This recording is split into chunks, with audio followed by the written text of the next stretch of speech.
I'm here to tell you, I'm not a political statement. I'm not scary. I'm just a family who wrote a book about kindness for his daughter. New at 10 tonight, a children's book about a tooth fairy suddenly vanishes from library shelves at a Spring Branch ISD elementary school. Thank you for joining us tonight at 10 o'clock. I'm Keith Garvin. Daniela is off. The author who went to that very school, Hunters Creek Elementary, says he is confused and frankly disgusted because his family has been turned into a political statement. Our Bryce Newberry sat down with him tonight.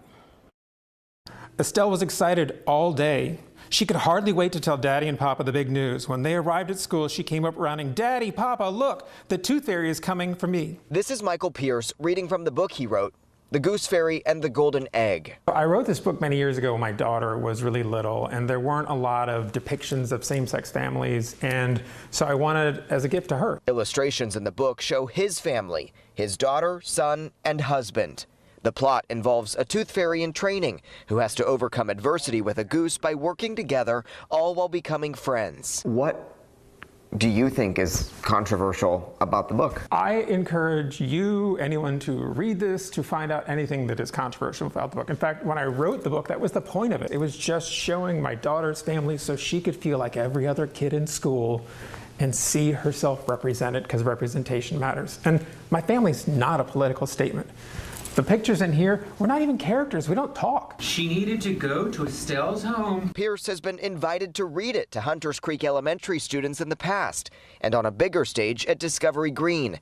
But he just learned it's no longer in the school library. How did you find out that it had been removed?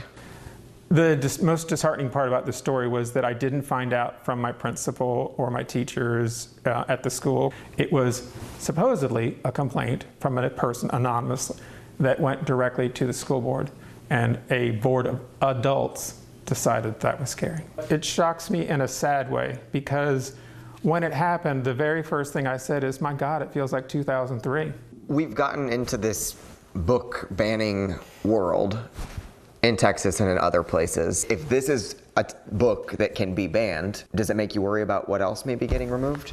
I think that's probably the biggest part of the story for me, is that it's not about me or my family. It's about we're in a political climate where anybody who is in an underrepresented group, a marginalized group, continues to be a whipping child. What would you say to the board at Spring Branch ISD? Please explain to me how two parents who love their family is a threat. How a family, because I am different, have any less right than you. Spring Branch ISD has refused to answer any questions about the district's book removal policy or why this particular book got removed. The communications director for the district told us to submit a records request, so we went ahead and did that. But as you may know, that's a process that can be pretty drawn out. So tonight, unfortunately, we don't have anything to share from this school district that serves more than 33,000 students. I'm Bryce Newberry, KPRC 2 News.